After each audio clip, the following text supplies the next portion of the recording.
Bonjour et bienvenue à Lumière de la Parole, notre émission hebdomadaire consacrée à la Parole de Dieu, donc pour les passionnés de la Bible.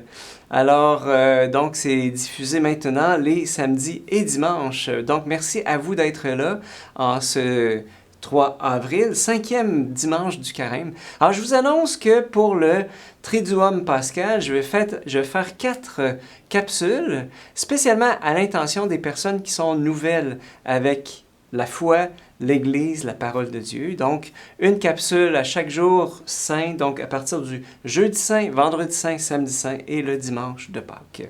Alors, si vous connaissez des personnes qui seraient intéressées, alors n'hésitez pas à leur faire savoir.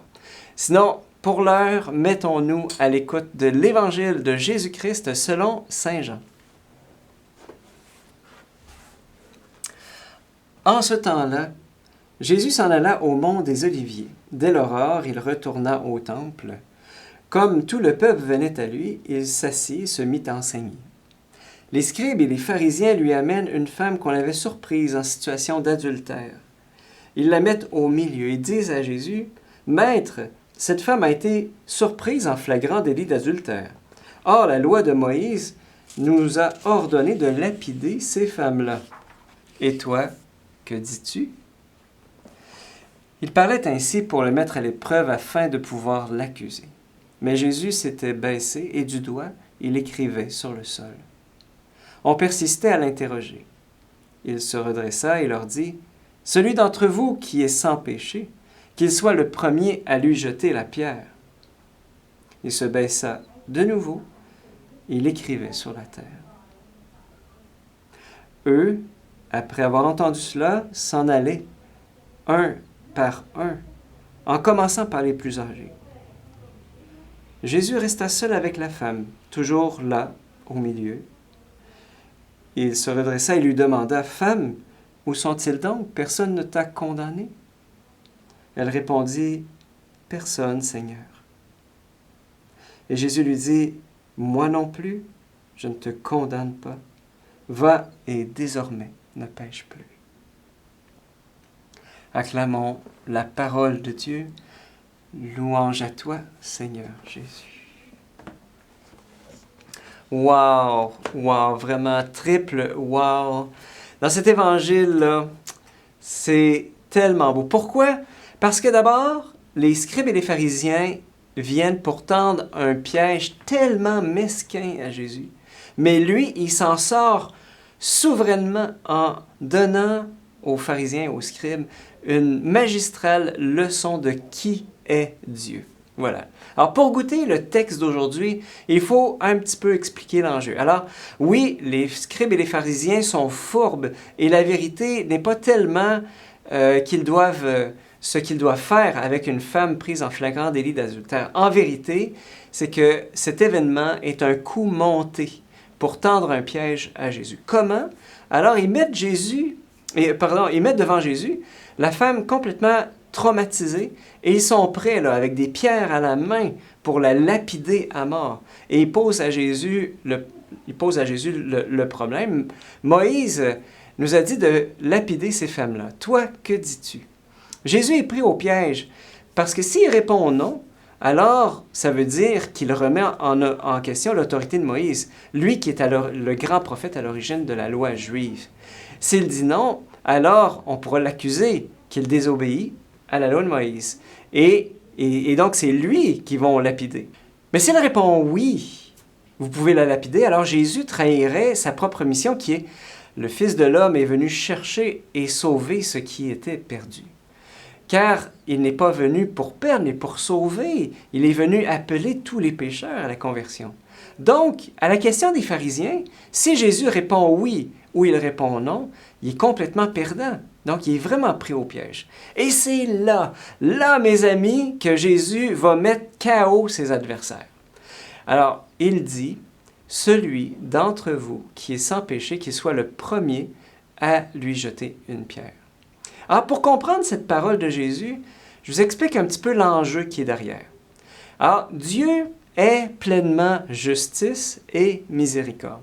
La justice, ça veut dire rendre à chacun ce qui lui est dû, en bien ou en mal. Alors, Et la femme adultère qui a péché, eh bien, la justice, c'est qu'elle soit châtiée parce qu'elle a trompé son mari.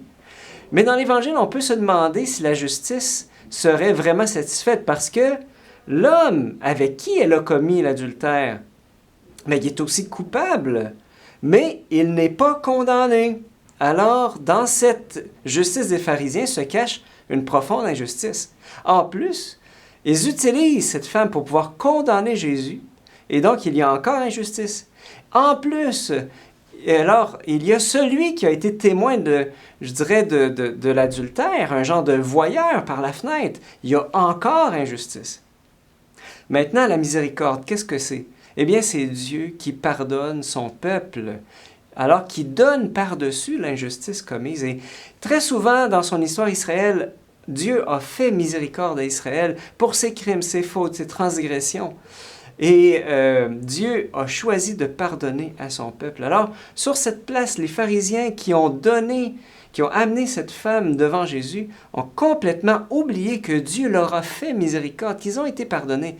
Et c'est là, mes amis, que Dieu leur pose la question, qui vient leur transpercer l'âme, qui vient les interpeller au plus profond de leur conscience, que celui d'entre vous qui est sans péché lui lance la première pierre. Et Jésus, qui est l'incarnation de la justice et de la miséricorde, il est le seul qui n'a pas péché, qui n'a jamais péché. Il place ses accusateurs de la femme devant eux-mêmes, en fait, devant le tribunal de leur propre vie. Et eux qui ont obtenu la miséricorde de Dieu pour leur péché, ils le savent, eh bien, ils doivent faire miséricorde. Les pierres tombent les unes après les autres et ils quittent, à commencer par les plus âgés. Ainsi, dans cet événement, la justice et la miséricorde de Dieu sont pleinement satisfaites. Car Jésus ne dit pas à la femme « Ah, vas-y, c'est pas grave, tu peux coucher avec qui tu veux, quand tu veux. » Non, non. Il dit « Personne ne t'accuse. Eh bien, moi non plus. Va et ne pêche plus. » Que ta vie soit remplie de justice à cause de la miséricorde que tu as reçue. Et dans cet évangile, eh bien, Jésus nous place, nous aussi, devant nous-mêmes. Est-ce qu'on est prompt à accuser les autres? Est-ce qu'on oublie trop rapidement le pardon que nous avons reçu et qui a coûté le sang du Christ? Est-ce que j'espère la miséricorde pour moi-même, puis la justice pour les autres? Ce serait oublier la parole de Jésus. La mesure que vous servez pour les autres servira aussi pour vous. En ce temps de carême, il y a lieu de se demander comment est-ce que je parle des autres? Est-ce que j'accuse les autres? Quel est mon usage, par exemple, des commentaires dans les réseaux sociaux? Est-ce que je dis du mal dans le dos des autres? Est-ce que je suis prompt à jeter la première pierre? Ensemble, moi comme vous, en toute vérité, j'ai le goût qu'on puisse vraiment prendre le temps de regarder où j'en suis dans ma relation avec les autres et de demander pardon vraiment à Dieu, à Jésus. Voilà, pour tout le mal que je peux penser ou dire des autres.